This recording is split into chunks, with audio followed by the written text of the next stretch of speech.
예레미야 6장 10절 말씀, 우리 한 말씀이니까 다 같이 한 목소리로 봉독하겠습니다. 내가 누구에게 말하며 누구에게 경책하여 듣게 할꼬, 보라 그 귀가 할례를 받지 못하였으므로 듣지 못하는도다. 보라 여호와의 말씀을 그들이 자신들에게 욕으로 여기고 이를 즐겨하지 아니하니. 아멘. 따라합시다. 침묵하지 않은 선지자 예레미야. 아멘. 오늘은 예레미야에 대해서 같이 은혜를 나누겠습니다. 우리가 신앙생활도 그렇지만 사회생활 하면서 남들한테 하기에 좋은 소리 해도 인생이 짧죠. 남을 축복하는 소리, 남에게 득이 되는 소리, 남에게 기분을 좋게 하는 소리를 하면서 산다는 건 참으로 그 사람의 인격이고 또 그 사람의 아름다운 모습입니다. 또 반대로 생각을 한번 해본다면 인격적으로 세워져서 남들을 축복하기를 원하고 또 다른 사람들한테 축복받는 이야기를 듣고 싶은데 어떤 사람들은 축복의 말보다는 참 어려움을 주는 말들이 있어요. 근데 세상적으로 보면은 그것은 관계를 어렵게 하지만 성경적으로 본다고 한다면 오늘 나오는 선지자 예레미야를 통해서 볼 적에는 때로는 우리에게 주시는 말씀이 마음에 가슴에 찔리더라 할지라도 영원히 사는 일이라고 한다면 들을 수 있는 우리들의 마음이 먼저 있기를 주의 이름으로 축복합니다. 제가 늘 여러분들한테 강조를 하는 것 가운데 목사가 가지고 있는 직임 중에 두 가지가 있죠. 하나는 선지자의 직임이 있고 하나는 제사장의 직임이 있어요. 선지자는 우리가 잘 알다시피 하나님과 백성들을 연결시켜주는 것보다는 오히려 하나님의 말씀을 일방적으로 선포하는 일을 많이 하죠.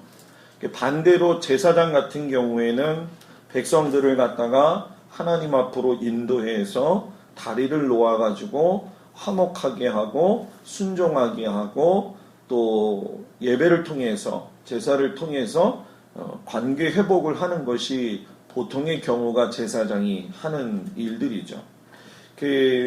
제사장의 직임과 선지자의 직임을 놓고 봤을 때 오늘날 교회가 이렇게 서갈 적에 목사들이 어디에다가 치중을 하면서 가느냐. 실질적으로 지금 현대 사회는 제사장적 직임을 더 감당하는 것이 많지 선지자적 직임을 감당하지는 잘 못합니다. 왜냐하면 좋은 소리도 많이 들으면 싫은데 듣기 싫은 말 하면 더 듣기 싫어요. 근데 중요한 건 오늘 예레미야 선지자가 선지자잖아요. 근데 선지자 가운데에서도 유일하게 축복의 말씀을 하는 선지자가 아닙니다. 자, 어떤 의미에서 본다고 한다면 선지자가 됐으니까 백성들이 나라가 어지럽고 힘든 상황 속에서 그들에게 위로를 주고 또 그들에게 용기를 북돋아줘서 하나님을 더 가까이 할 수 있도록 길을 열어줘야 되는데 실상 예레미야가 활동하던 시기에 백성들의 평안함을 구할 수 있는 환경이 있었느냐? 하나도 없었다는 거예요. 왜냐하면 이스라엘 역사 가운데서 가장 힘든 시기였죠. 바벨론의 침공으로 인해 가지고 나라가 망하게 되고 그리고 정처 없이 백성들이 떠돌면서 포로로 잡혀가는 상황들이었어요. 근데 여러분 우리가 여기서 한 가지 조금 더 깊게 생각해야 될 것이 있는데 그것이 무엇이냐면 예레미야뿐만이 아니라 당시대의 선지자들의 상황 속에서 보면 어떤 문제가 터져서 그것이 골마가지고 화근이 돼가지고서는 결과가 나쁘게 나올 때에는 하나님이 꼭 사인을 줘요. 그것이 나라가 됐든 사람이 됐든 가정이 됐든 경고를 하시죠. 근데 이것을 잘못 해석해서 예를 들면 우리가 이제 실질적인 이야기들을 제가 많이 하니까 남의 집에 어떤 문제가 생겼다. 그러면 그 문제를 우리들은 이야기할 필요가 없어요. 그 그 문제에 대해서 이야기할 수 있는 건 목사만 이야기하면 돼요. 나머지 사람들은 그 가정에 기쁜 일이 있든 슬픈 일이 있든 그 가정을 위해서 그냥 기도만 하면 되는 거예요. 말을 하면 그 말이 돌고 돌아가지고 좋은 말보다는 나쁜 말이 되는 경우가 많아요. 자, 그렇다고 한다면 내가 살 적에 내 가정에 문제가 있으면 목사님과 함께 이야기 나누면서 하나님께서 왜 이런 것들이 내 가정에 일어나게 하셨을까요? 같이 기도하는 거죠. 그리고 그 기도 속에서 하나님의 뜻을 구하고 또 우리의 신앙도 점검하고 또 주실 축복을 기대하면서 가는 게 보통의 신앙에 가지고 있는 아름다운 모습입니다, 이게. 근데 이 아름다운 모습들이 많이 사라진 것이 오늘날 한국교회의 현실이 돼버렸어요. 그러다 보니까 희망의 메시지나 어떤 소망의 메시지를 선지자가 주고 목사가 주기를 원하는 것이 사실이지만 당시에 또 예레미야 시대 때의 문제는 뭐냐면 쌍벽을 이루고 있었다는 거예요. 현실을 이야기하고 백성들로 하여금 돌아오게 하는 이 예레미야 같은 선지자가 있는가 하면 지금 위기 상황에 봉착해 있고 너무 어려운데도 불구하고 괜찮다 하나님이 우리를 버리시지 않는다라고 하는 그 선포를 통해서 하나님이 벌써 이미 사인을 보내는데도 불구하고 그걸 좋게만 해석하는 경우에 선지자들도 있다는 거예요. 근데 제가 선교 말씀을 준비하면서 이 예레미야 선지자 가운데서 제가 느낀 게 뭐냐면 이 시대나 우리가 살고 있는 시대가 별반 그렇게 다르지가 않다라고 하는 걸 느꼈어요. 우리나라도 지금 바벨론 군대는 쳐들어오진 않았지만 이 상황 속에서 하나님이 사인을 되게 많이 주시잖아요. 나라가 어떻게 서가야 되고 백성들이 어떻게 서야 되고 그리고 지도자들이 하나님 앞에서 어떻게 서야 될지 계속 지금 여러분 하나님이 사인을 주고 있어요. 근데 이 사인을 줌에도 불구하고 나라가 이렇게 갈 수 있는 것 중에 한 가지는 뭐냐면 여러분들이 분명히 알아야 될 것이 있는데 그것이 무엇이냐면은 예레미야와 같은 마음을 가지고 나라를 위하여 기도하는 사람들이 숨어 있기 때문에 그렇다라는 얘기예요. 그래서 저는 우리 성도들이 거기에 동참할 수 있는 사람들이 되기를 주의 이름으로 축복합니다. 세상 사람들처럼 정치에 대한 문제가 이것이 문제지 저것이 문제지 논할 필요가 없어요. 어차피 그거는 전개가 되어졌고 상황이 그렇게 된 거예요. 그러면 지금 우리가 해야 될 것은 그 상황에 대한 결과를 가지고 이야기하는 게 아니라 이 결과를 어떻게 전화위복시켜서 하나님께서 이루실 것인가 이걸 놓고 기도할 적에 하나님이 나라를 살리시는 것이고 그 기도 때문에 하나님이 이 나라를 이끌어 가신다는 거예요. 예레미야도 어쩌면 그런 마음을 가지고 이스라엘 백성들에게 계속 말을 한 거죠. 너희들이 죄를 회개하고 겸손하게 하나님 앞에 나와라. 여기까지는 좋아요. 예레미야가 너희들이 겸손한 마음을 가지고 이 등잔불과 같은 상황 속에서 하나님 앞에 죄를 회개하고 나간다고 한다면 여기까지는 좋아요. 그런데 예레미야가 다른 선지자들과 다르게 그 뒤에 하는 말이 이스라엘 백성들에게는 충격적이다라는 얘기예요. 그 충격적인 것이 무엇이냐면 너희들이 회개하고 난 다음에 겸손하게 하나님 앞에 나아가서 하나님이 명령하신 대로 바벨론에게 항복하라는 거예요. 항복하라는 거.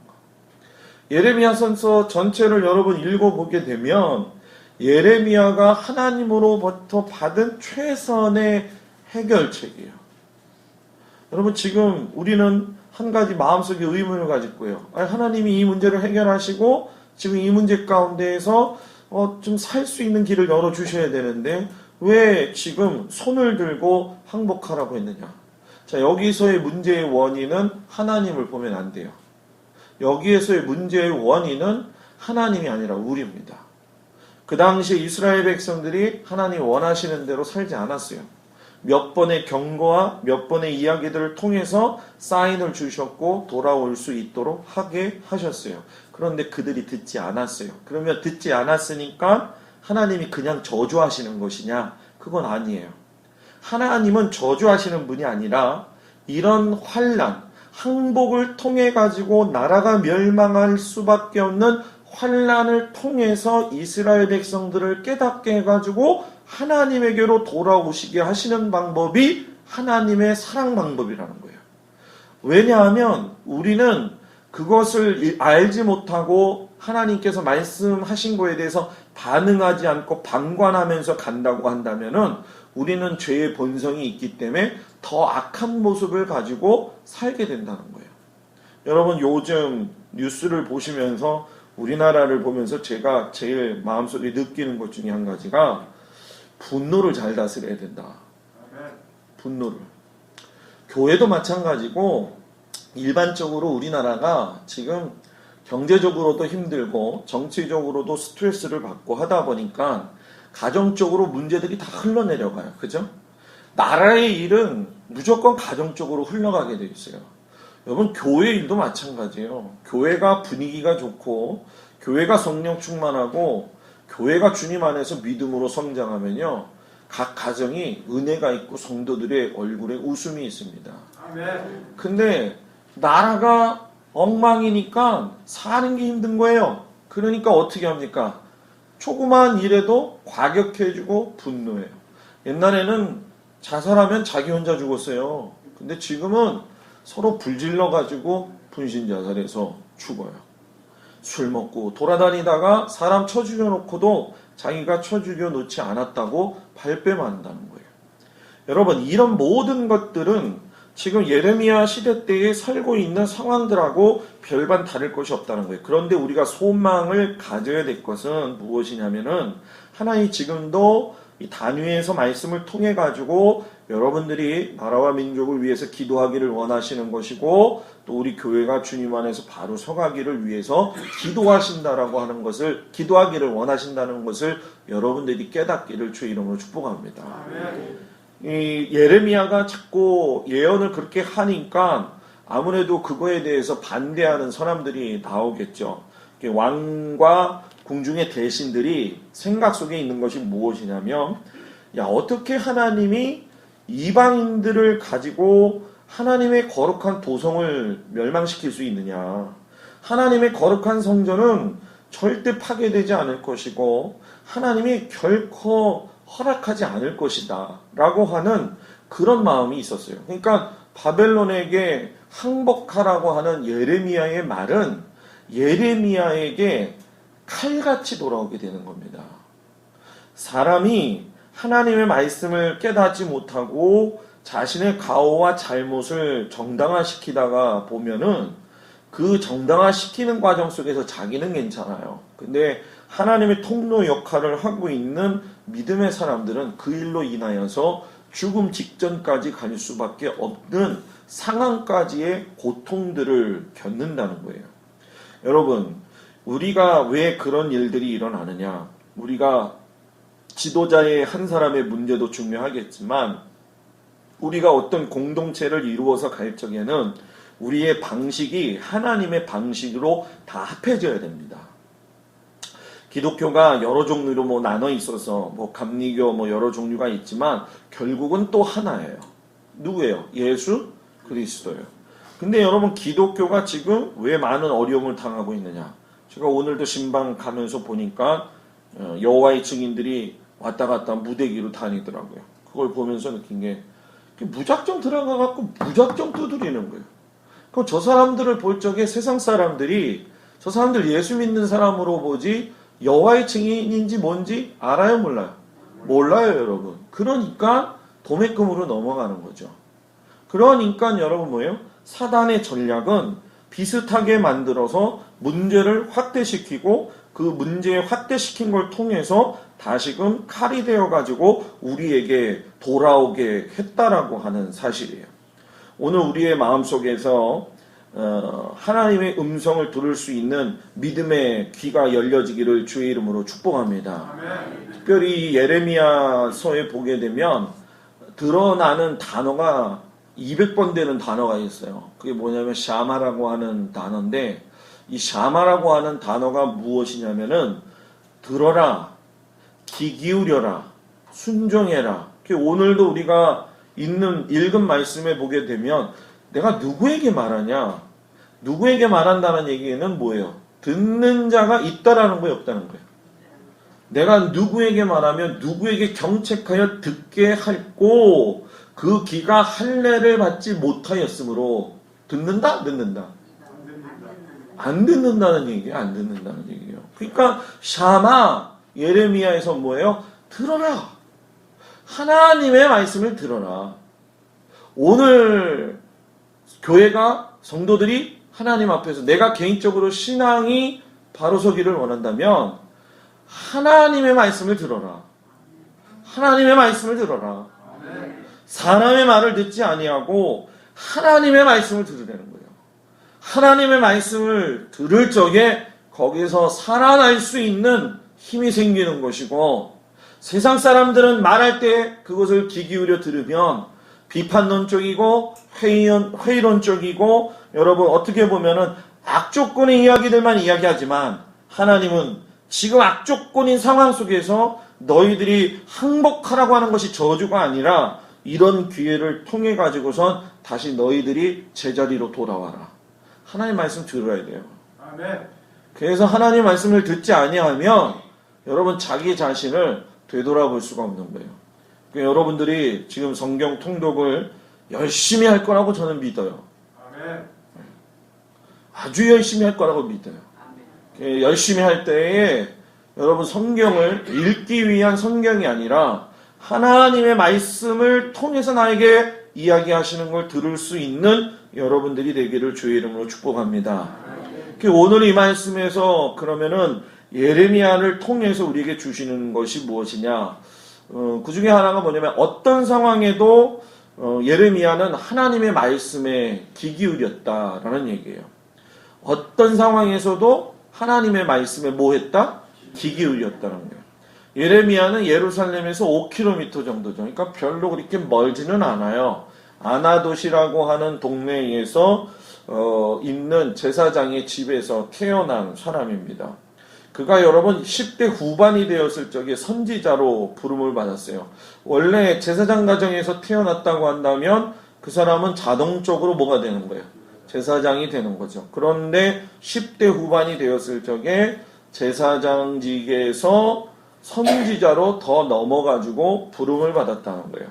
제사장에서 선지자로 부름받은 사람들을 성경에 보게 되면 뭐 여럿이 있죠. 예를 들면 뭐 에스겔이라든가 스가랴라든가 예수님과 함께 동시대에 선포했던 누구예요? 세례 요한이라든가.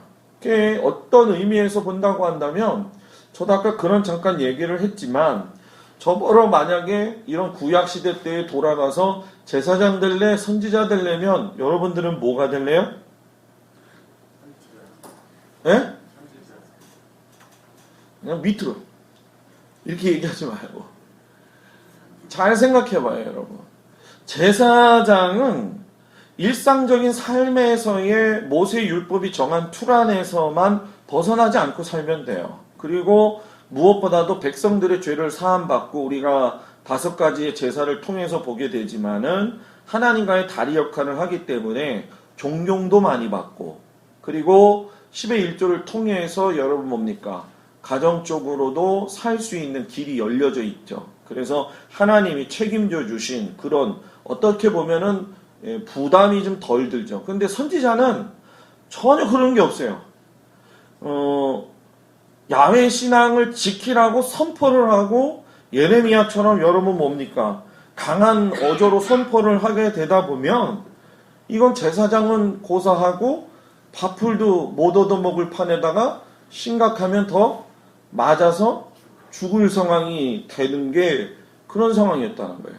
그러니까 제사장 입장에서는 뭐 정치적인 이야기를 할 필요도 없고 연설도 할 필요 없고 그냥 하나님의 말씀만 가르치고 죄를 속하는 그 구실 역할만 하면은 되는 거죠. 그런데 이 선지자는 참 거부당하고 어려운 삶을 살아갔다는 거예요. 그러니 여러분 예레미야가 부담스러웠을까요? 안 부담스러웠을까요? 부담스러웠죠.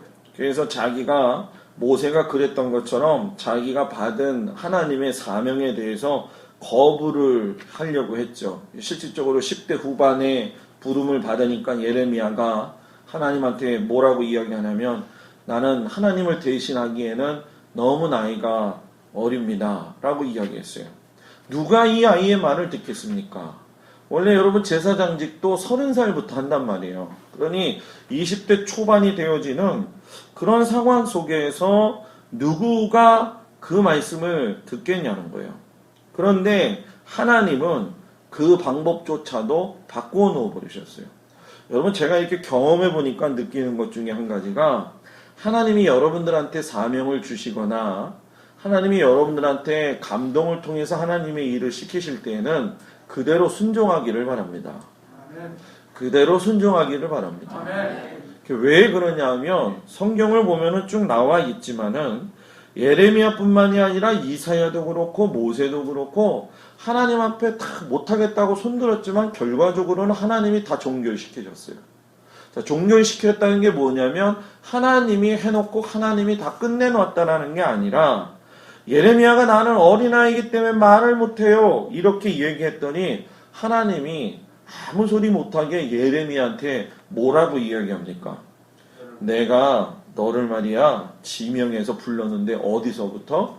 모태에서 태어나기 전부터 너를 지명해서 불렀어. 할 말이 있을까요 없을까요? 그래도 요즘은 할 말이 있을 거예요. 요즘은 할 말이 있을 거예요. 할 말이 없죠. 내가 태어나기 전부터. 그래서 어떤 의미에서 본다면 내가 인생을 살 적에 여러분들이 감사해야 될 것이 있어요. 그것이 무엇이냐면 내가 예수를 믿는다는 게 얼마나 감사한 건지를 잘 몰라요, 여러분들. 그죠? 잘 알아요? 잘 모르는 것 같아요, 얼굴이. 감사할 것이 많아야 된다고 그랬잖아요, 제가. 감사할 조건을 찾아야 된다고 그랬잖아요. 그죠?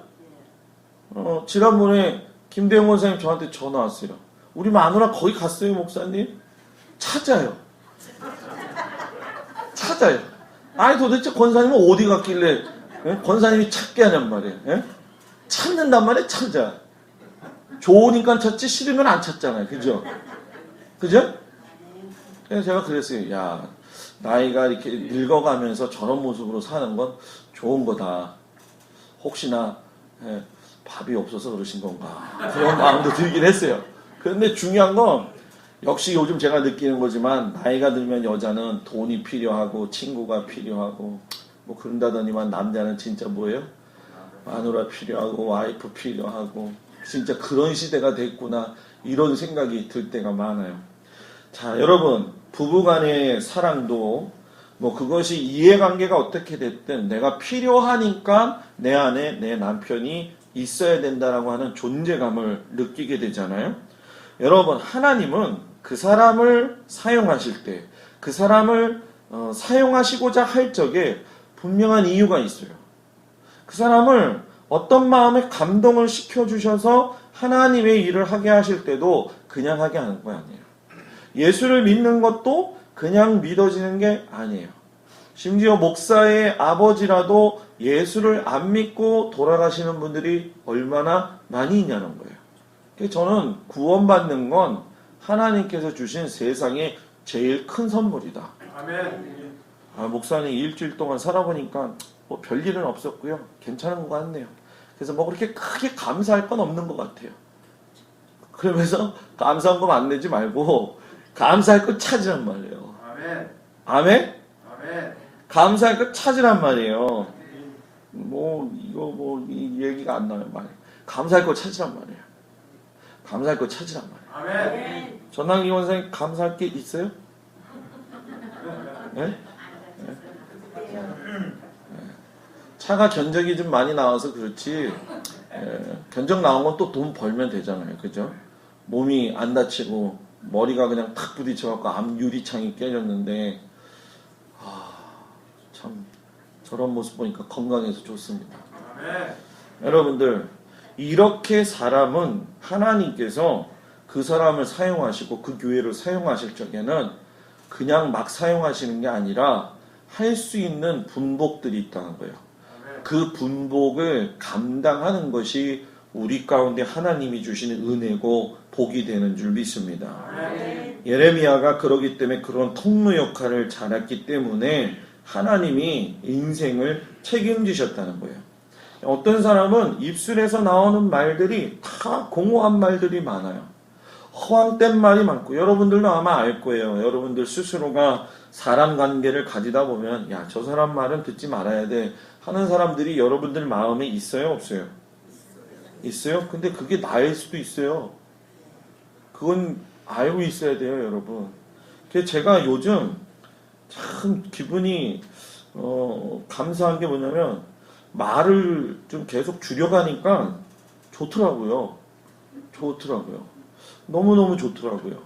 일단 생각하는 게 많아지고 묵상하는 게 많아지고 말보다 이렇게 한 번 더 아껴서 얘기를 하고, 제가 먼저 실천을 이렇게 해보니까 당연한 거지만 근데 이렇게 얘기하다 보면은 헛된 말 하는 경우도 많잖아요. 우리가 실수하는 말도 많잖아요. 그게 별거 아닌 것 같지만 우리는 말이 아니더라도 예를 들어서 한숨 짓는 것도 마찬가지인 것 같아요. 한숨 쉬는 것도 습관처럼 이렇게 한숨을 하고 내쉬는 분들이 있어요. 근데 우리 한번 생각해 보자는 거예요. 하나님의 말씀을 믿는 믿음의 사람은 내 입에 나가는 그 입술을 통해서 하나님의 능력이 흘러나온다는 사실을 여러분들이 기억하시기를 주의 이름으로 축복합니다. 예레미야의 입술에서 나온 말씀이 그대로 이루어졌어요. 물론 유익이 되거나 좋은 소식은 아니었어요. 이스라엘이 이런 문제가 될 것이고 앞으로 황폐하게 될 것이고 어려움을 겪게 될 것이다, 그런 이야기를 들었지만, 그런 이야기를 주신 기회는 우리도 아까 그런 얘기를 했지만 여러분, 그들에게 저주가 아니라 그들로 하여금 하나님의 말씀을 선택해서 순종할 수 있는 기회를 주셨다는 거예요. 오늘도 여러분, 분명히 하나님은 우리들에게 말씀을 통해서, 오늘도 이 단위에서 여러분들에게 쏟아지는 이 말씀을 통해서 여러분들의 심령에 하나님이 주시는 말씀의 교훈이 있어요. 그걸 붙들고 가야 돼요. 아, 오늘 하나님이 나한테 이런 말씀을 하셨구나. 내 마음에 이런 것들을 더 포기해야 되는구나. 이런 마음이 있기를 주의 이름으로 축복합니다. 그리고 두 번째는 뭐냐? 끝까지 하나님을 신뢰한 선지자였다라는 얘기예요. 듣는 훈련이 잘 돼 있어야 돼요. 말하는 훈련도 잘 돼 있어야 되지만 듣는 훈련이 잘 돼 있어야 돼요.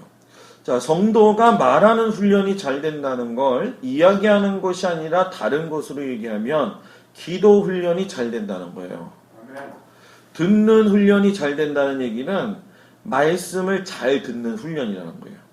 똑같은 말씀을 해도 방향이 다르게 해석을 하잖아요. 방향이 다른 게 아니라 어떨 땐 결과가 왜곡되어질 때도 있잖아요. 똑같은 단어를 쓰고 똑같은 상황의 이야기를, 제가 이렇게 카톡을 해보면서 느낀 게 뭘 느꼈냐면, 카톡을 아마 여러분들도 똑같을 거예요. 문자를 보내든 뭐 하든 내 상황을 전한다고 문자로 정해졌지만 거기에는 내 상황이나 감정이 들어가 있지를 않아요. 그죠? 문자만 가요. 그러니까 그것이 공유가 되지 않는 거예요. 제가 이렇게 해보니까 집사람이랑 어떨 때는 동문 서답이 될 때가 있다라는 걸 제가 느낀 적이 있어요. 아, 그래서 제가 느낀 게 카톡을 많이 하는 게 중요한 게 아니라 얼굴 보고 이야기하는 게 중요하다. 아멘. 이 카톡을 잘못하면 단어의 뜻을 왜곡할 수도 있겠다는 거예요. 그런 마음이 아닌데, 그런 게 아닌데, 우리도 똑같다라는 거예요. 내가 설교 말씀 듣는 훈련이 잘 돼 있어야 돼요. 하나님의 음성을 듣는 훈련이 잘 돼 있어야 돼요. 아멘. 어떻게 보면 한국교회의 가장 큰 문제는 뭐냐면, 신앙적 성숙이 말하는 훈련, 듣는 훈련이 기본적인 베이스로 깔리지 않았기 때문에 문제가 다 발생하는 거예요. 내가 원하든 원치 않든 그런 것들로 인해서 문제가 많이 생성이 되는 것이 사실이에요. 내가 저 사람하고 나하고 맞힐 수 있는 거는 여러분, 기도하고 하나님의 말씀으로만 맞힐 수가 있는 거지, 인간의 생각과 방법으로 맞출 수 있는 건 하나도 없다는 거예요. 그런데 하나님의 언어의 방법과 하나님의 그 기도의 방법을 인간의 수준에 똑같이 맞춰서 하니까 어떻게 돼요? 그것이 오해가 되고 곡해가 된다는 거죠. 여러분들 제가 지금 무슨 이야기를 하는지 다 이해가 되죠? 충분히 이해가 될 거라고 생각해요. 그러기 때문에 여러분 그 사람의 심령이 중요한 거예요. 심령의 밭을 아름답게 꾸미세요. 아멘. 심령의 밭이 정말로 하나님 보시기에 좋은 사람이 되세요. 아멘. 좋은 사람이 되지 아니하고 이렇게 약간 좀 삐딱선 타면 안 돼요. 왜냐면 이게 삐딱하면 다 삐딱해져요. 군대에서 앞사람한테 기준하잖아요. 그러면 기준하는 사람이 어떻게 해요? 예? 똑바로 손을 들고 뭐예요? 기준하잖아요. 근데 군대 가면 고문관이 꼭 한 명씩 있잖아요. 그죠? 고문관. 남자들은 무슨 말인지 알 거예요. 손 딱 들면서 이렇게 움직이는. 기준! 자기가 움직여, 자기가 움직이니까 그 사람에 의해서 다 움직이는 거예요. 길이 잘못 들어가게 되면 다 흔들리는 거예요. 저희가 앞으로 신앙생활 하면서 우리 교회도 마찬가지겠지만 이 훈련이 여러분 잘 되느냐 안 되느냐에 따라서 교회의 흥망성쇠가 달려 있습니다. 아무리 우리가 예수를 잘 믿고 간다고 할지라도 처음 믿는 사람들이 우리 교회에 들어와서 적응할 적에 제일 먼저 보는 게 여러분 뭘까요? 그 성도들의 웃음, 그 성도들의 말과 언어, 인격, 이게 보입니다. 세상 사람들 우리 판단할 때 기준이 그거밖에 없어요. 다른 거 집사인지 장로인지 권사인지 누가 알아요? 새로운 사람이 사도신경이 뭔지를 알아요? 몰라요. 그 태도와 행동과 그 사람들의 분위기만 봐도 알 수가 있다는 거예요. 이걸 우리가 모르고 살고 있다는 거예요. 우리는 너무 익숙하니까 익숙한 거에 민감하지 못하다는 거예요. 그래서 여러분 아까 듣는 훈련이 잘 되면은 기도줄을 빨리 잡아야 돼요. 내가 막 마음속에서 뭔가 좀 분노가 치오르고 내 마음을 원망하는 마음이 생길 적에 사람들한테 곡해하는 게 중요한 게 아니라 그걸 딱 잡아가지고 하나님 앞에 딱 아뢰면서 하나님 나 이거 서운해요. 하나님 나 이거 서운한데 내 마음 서운한 거 하나님도 아시죠? 이것이 원칙이 됐든 원칙이 되지 않았든 또는 어떤 상황에서 이런 결과가 나왔든 내 마음은 지금 이렇게 힘들지만 하나님은 내 마음도 붙들어 주셔서 내가 하나님 앞에서의 신앙생활을 흔들림 없이 가게 해주세요. 이게 정상이라는 거예요. 이게 정상이라는 거예요. 아멘. 맞아요? 틀려요? 맞아요? 틀려요? 너무 현실적인 이야기 하잖아요. 그죠? 여러분 기도만큼 빠른 응답이 없어요. 기도만큼. 기도줄 빨리 잡아야 되지 기도줄 놓쳐버리게 되면 세상 팔도 다 싫은 겁니다. 세상 팔도. 여러분 저는 목회하면서 제가 많이 그런 거 느끼지만 진짜 목사님 좋다고 어떨 때 간도 빼주고 그런 경우도 제가 봤지만 그 간 빼주는 사람 진짜 무서운 사람이에요.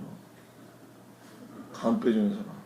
왜냐면 언제 그랬냐는 듯이 가는 걸 제가 경험을 정말 많이 했어요. 여러분 제가 왜 이야기하냐면 저가 제천에서 목회할 적에 추경건 집사라고 있어요. 추경건 집사는 제천의 조직깡패입니다. 조직깡패 조직원인데 그 사람은 예수를 믿었어요. 자기 부인 때문에. 술만 먹었다면 옛 기질이 나와요, 여러분. 막 칼 들고 난리치고 막 고래 소리 질리고 뭐 경찰이 떠도 소용이 없어요. 왜? 다 알고 있으니까. 근데 여러분 조직이라서 그런지 모르지만 다른 사람 가면 다 난리쳐도 저만 불러서 제가 가면은 조용해요. 목사님 오셨어요? 완전 조직이에요. 진짜 목사님 오셨어요? 술 취한 상황 속에서도 제가 그걸 보면서 느낀 게 뭐냐, 야 우리는 저런 것보다도 더 못할 때가 많다. 어떨 때는 진짜 우리가 성도들끼리도 그렇잖아요. 간 빼줄 듯이 진짜 살다가도 조금 마음에 안 맞고 조금 상처 입으면은 그런 모습 갖고 우리 살면 안 돼요. 이제는 그런 건 하나님이 원하시진 않아요. 성경에는 그렇게 써 있는 법이 없어요. 남편 밉죠? 안 미워요? 아유 다행이에요. 아내가 서운할 때 있죠. 칼로 물베기잖아요. 그죠? 아내가 미워도 남편이 미워도 어디 가서 팔아올 거예요? 어디 가서 바꿔 올 거예요? 고쳐서 쓰는 게 최고로 좋은 거예요. 네? 네? 볼링에서 그건 또 어디서 배웠어요, 권사님? 아니 세상에 저건 또 어디서 배워갖고 와서. 볼링이라는 그 단어가 참 어려운 단어인데 그 장로님이 말씀을 잘 하셔야 돼요. 장로님한테 배웠대. 그럼 누구한테 배웠어요? 그냥 들었어요? 교회에서는 그런 소리 듣지 말아야 돼. 볼링, 보링. 여러분, 요즘요, 차가 너무 좋아요. 차가 정말 좋은 게 뭐냐면, 예전에 제가 대학교 다닐 때 처음 차를 탔는데, 아버지가 캐피탈이라고 하는 자동차를 이제 사셨어요. 그래가지고, 수련회 갔다 왔는데, 차가 없어. 우리 아버님이 골목길 나오다가 왼쪽에 있는 데를 다 긁어먹으신 거예요. 차 나온 지 일주일도 안 됐는데. 그런데 그 차가 오래오래 되다 보니까는 이게 뭐죠? 이 점프가 안 되는 거 있잖아요. 그죠? 그 선들의 전극 연결이 잘 안 가가지고 꿀럭꿀럭 하는 그거. 그때 이제 선 갈고 보울링 해야 되는데 지금은 여러분 그렇게 안 되고요. 지금은 여러분 교회 차도 가가지고서는 전자회로 선만 딱 꼽으면은 컴퓨터보다도 더 작은 데에서 어디에 문제가 있다는 게 딱 나와요. 기가 막힙니다. 여러분. 기계도 그런데. 아, 진짜 그런 것 좀 있으면 좋겠어. 교회에. 그죠? 뭐 그냥 어디다 꽂던지 좀 꽂으면 이 성도의 상태가 딱 지금 나오게. 예? 하나님이 딱 봐가지고 탁 해가지고 데이터가 딱 나와서 이 사람은 뭐가 있고 뭘 잘하고 뭘 못하고 이전적으로 발전을 시켜줘. 그잖아요. 연료 필터 갈아라. 거기서. 요번에도 차 지난 한 3달 전이랑 요번 달에 교회 차도 지금 벌써 이제 5년 됐어요. 여러분 벌써 5년 된 거예요. 그러니까 이제 부품을 다 가는데 거의 100만 원 이상 갈았어요. 다 가는데 다 나오는 거예요. 어디 갈아야 되고 어디 갈아야 되고. 아, 교회에서 그런 거 시스템 있으면 너무 좋을 것 같아요. 그죠? 생각이 문제가 있어요. 그러면 생각 뺐다가 다시 집어넣고 하려면, 그죠? 기도에 문제가 있어요. 그러면 기도 다 뺐다가 다시 집어넣고. 지금 제 페이스북 친구 중에 장전도사님이 계신데 딸이 온유라는 애가 이 난소 종양이 있어가지고 난소 종양의 염증이 머리로 들어가가지고서는 이 온몸 전체가 오염이 된 거예요. 그래서 깨어나질 못했는데 우연스럽게 발견을 이제 MRI 찍고 뭐 다 찍다가 발견이 된 거예요. 난소의 종양으로 인해서 문제가 됐다는 거예요. 그래서 그거를 했는데 오늘 올린 글을 보니까 피가름이라고 하는 그 수술이 있더라고요. 그 피가름 수술이 아니라 염증된 모든 피를 다 빼고 새로운 피를 다시 넣는 작업을 한다는 거예요. 너무 놀랐어요. 그거를 본데 그것이 하게 되면 반응이 어떻게 나타나느냐, 부작용이. 피를 빼고 다시 다 새롭게 집어내서 오염된 피를 빼는 거니까 심장에 돌던 피도 다 빼는 거예요. 온몸의 피를 다 뺀다는 거예요. 그리고 다시 집어넣으면서 할 적에는 기압이나 혈압의 수축이라든가 뭐 또는 예를 들어서 뭐 고혈압, 저혈압 온갖 증상들이 다 나온다는 거죠. 그래서 제가 그거 보면서 야, 사람이 저렇게 해가지고서는 완전하게 새로운 사람이 될 수 있다고 한다면 우리는 그거 안 해도 할 수 있잖아요. 아멘. 예수의 피로 싹 갈아버리면 다 되잖아요. 아멘. 근데 우리는 너무 쉬운 거를 안 해요. 고집을 너무 가지고 있어요. 목사님 나는 새롭게 태어날래요. 그럼 제가 보람의 병원에 예약해 드릴게요. 싹 기계 피 바꾸는 걸로. 근데 여러분 따라합시다. 피보다 더 진한 건 심령이 바뀌어야 된다. 아멘. 심령이 바뀌어야 돼요. 심령이. 여러분 심령이 바뀌지 않으면 절대로 안 바뀝니다. 여러분. 마지막으로 이 예레미야는 분별을 잘한 사람이에요. 분별을 잘했다는 얘기는 뭐냐면 지금도 그렇지만은 이번에 우리 홍전도사라고 하는 여자 때문에 우리나라에서 동남아시아하고 미국으로 도망간 교회와 성도들, 목사들이 있죠. 우리나라에서 전쟁이 일어날 거니까 피해야 된다. 그래가지고. 근데 그 여자가 보니까 연극 배우에다가 아주 미국에서는 활동이 좀 그런 쪽으로 좀 탁월한 여자였더라고요. 근데 제가 그거 보면서 느끼는 게 뭐냐면 그 여자 문제보다도 더 심각한 게 뭔지 아세요? 그걸 분별 못 해가지고 목사들이 그거에 동요돼가지고 자기 교인들 다 데리고 동남아로 가고 미국으로 갔다는 거예요. 여러분 만약에 제가 여러분한테 그러면 미국 쫓아갈 사람이 있어요? 없어요. 그러면 그것도 문제죠.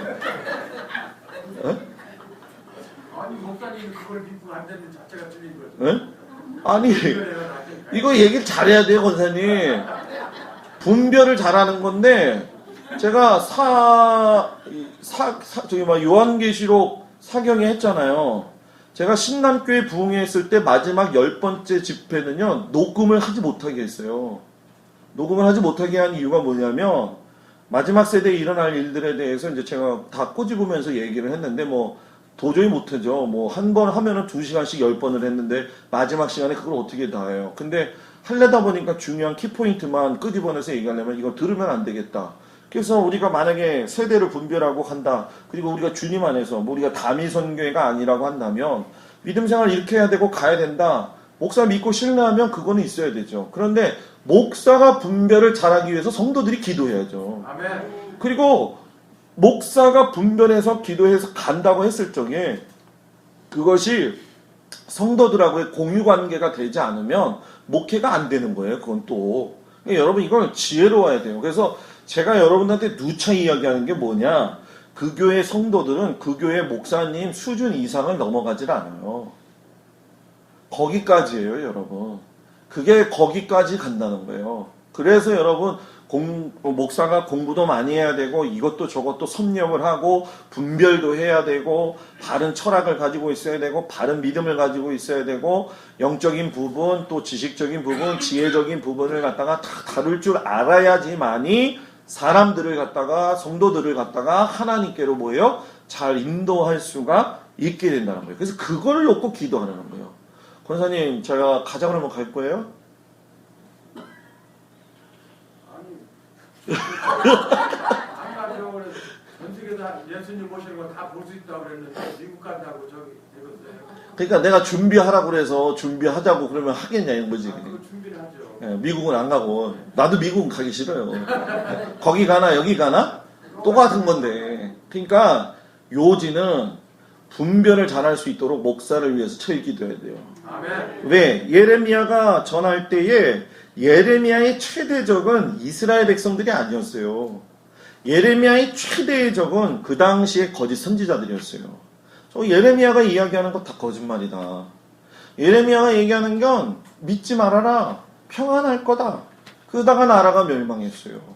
여러분 귀를 요즘은 쫑긋 세워야 될 것이고 한 손에는 신문을 들고 보고 있어야 되고요. 한 손에는 성경을 들고 있어야 돼요.